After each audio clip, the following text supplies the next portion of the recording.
So guys, in the box we got these white gloves for the ceremonial type affair.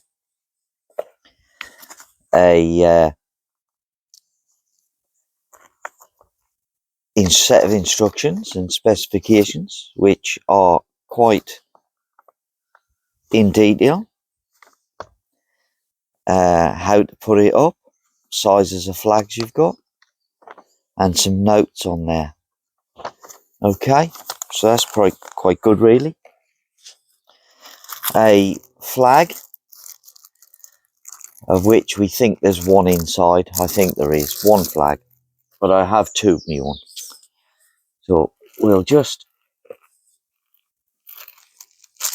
pop that there and that there. And in the packaging, you have your plastic sleeve, which is for burying and concreting into the ground. So you don't bang this in. There's nothing wrong with this. I think one of the people who were on the giving a review on it said that it was cheap and they couldn't bang it in the ground. You don't bang it in the ground. You dig a hole. You place this in the hole, and I'd suggest that you maybe drill a few holes in the end to just allow water that ends up in the bottom of the tube to pass out, and make sure those holes are below your concrete that you put in. Just sort of, or maybe what I would do is drill some holes around the bottom, put some gravel in the bottom of your hole after you've dug it, put this in the central position, and then maybe put a few inches of gravel around the bottom, so that when you put your concrete in and you leave your section above, that if any water enters the tube, because it will come down the flagpole and enter this tube regardless of what you do, and you want that water to be able to escape, don't you? And then when the flag's not in use, of course you can put something over the top, but while the flag's in that tube, rainwater will run down your flag and will end up in the tube, and it needs to escape. Anyway, put that one to one side. And this is the packaging it came in, which is really good, and I can see that in the top there is the ball and the clips. So we'll just open this up, and it is quite well taped up, I'll tell you. So I might have to retreat and get the scissors. So I'll just come back with the scissors. Look at that. Magic. Scissors. Right. So we'll cut this open carefully.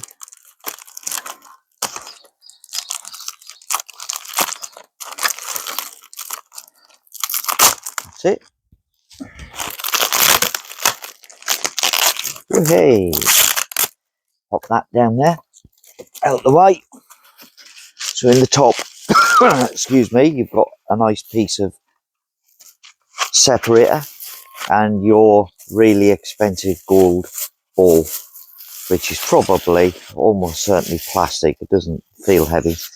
I suppose that's nice and shiny, and it's got a screw thread on it. So we'll just put that down there.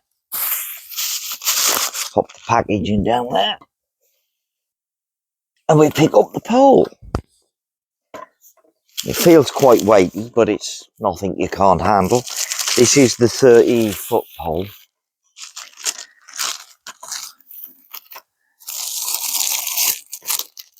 You take this packaging off.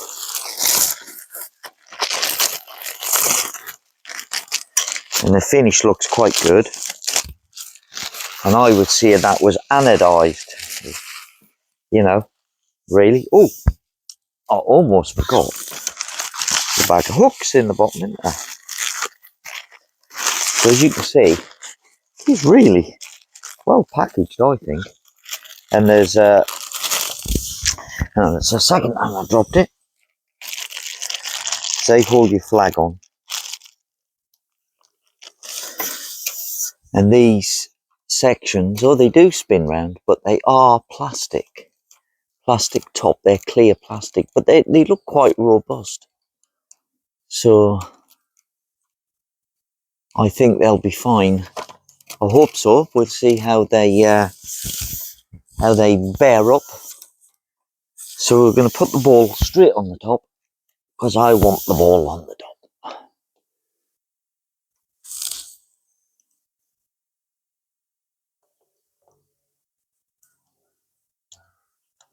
Just tighten that up.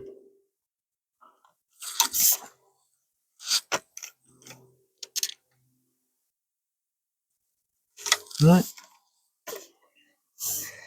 And then we'll shove up the first section. And that's, oh, good inch. Looks quite substantial actually, if I'm honest. That one slides on it. And that's it.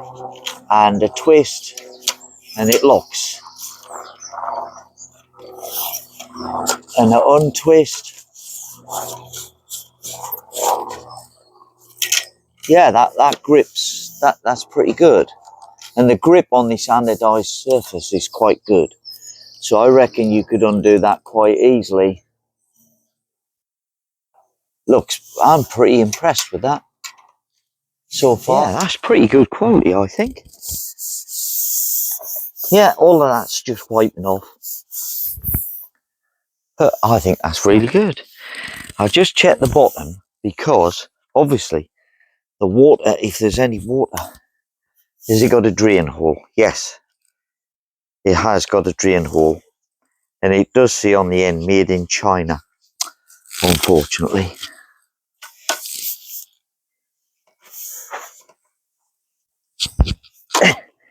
Don't know why we can't make things in England.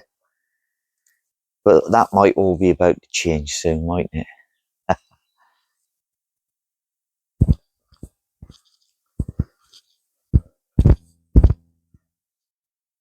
So guys, bearing in mind that the top of the pole has the plastic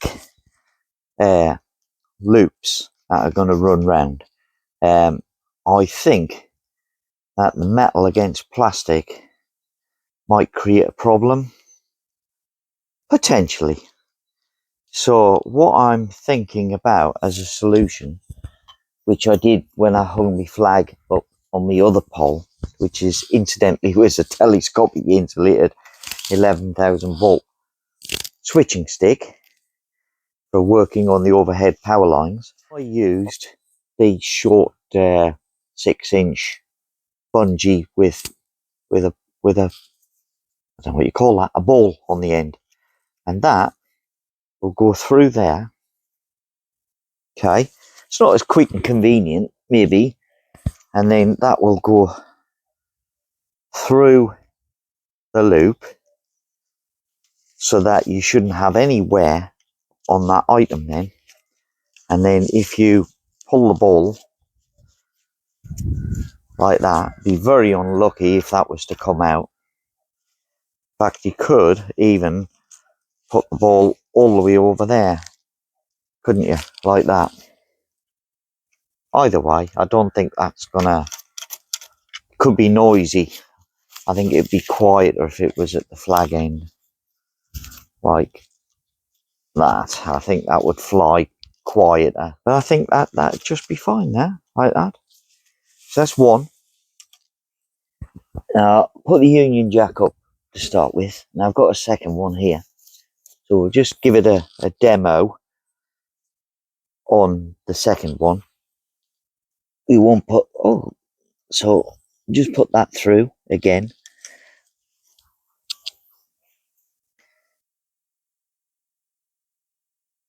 Oh, because that's not the bottom, is it? So we've got the second eyelet here, and we'll just pop that on there and pass that over the ball. Pull the ball to the flag like that. Okay, so that's the two. And what we could do is put the English flag below it. So guys, I've just pulled out a trench that measures 500 deep, or just over. I can show you.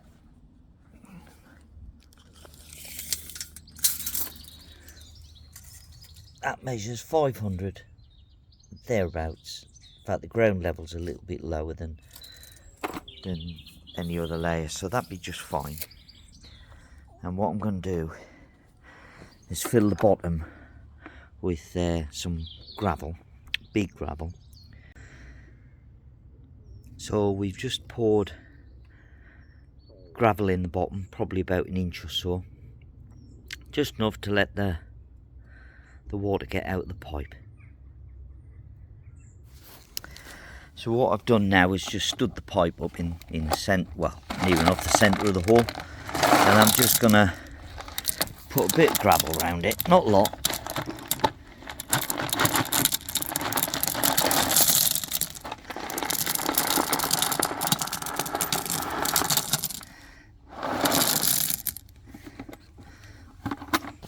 So put the gravel around it,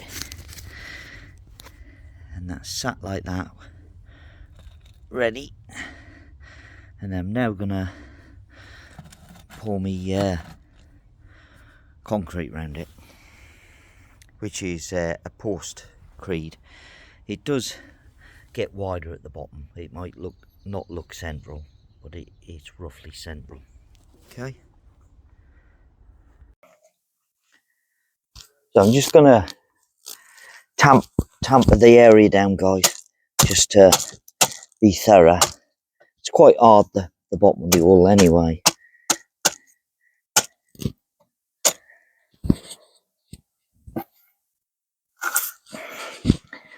And the next thing to do is to actually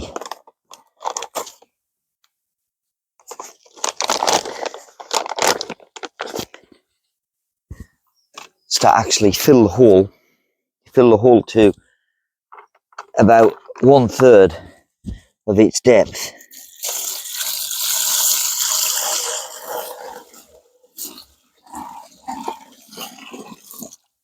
It's probably about there till it stops running away, and then the idea now is to put in the concrete mix around the actual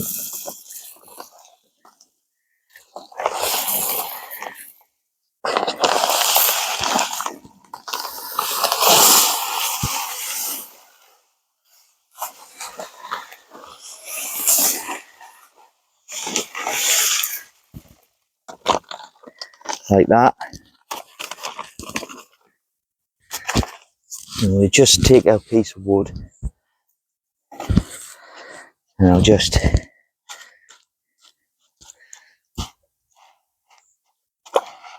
move it evenly around the pipe.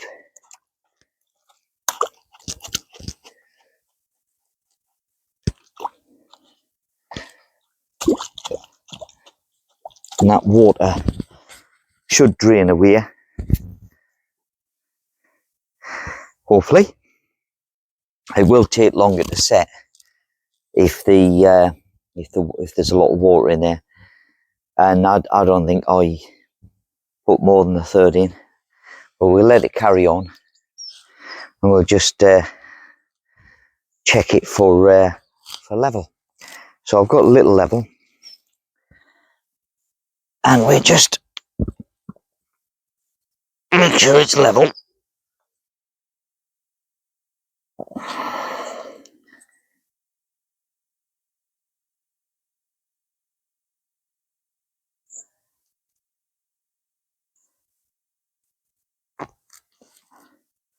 That's setting pretty quick. I feel it setting. So it's levelish that way.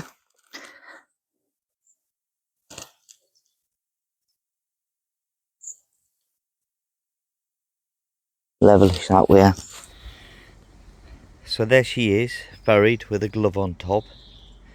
I got to obviously sort out the surface and tidy up the last bit of the we'll call it the wild area next to the wild camping area.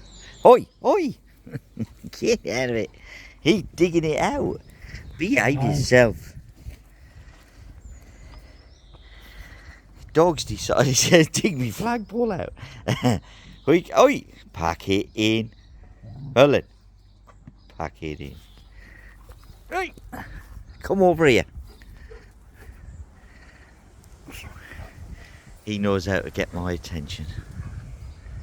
So we're going to try the flag up in preparation.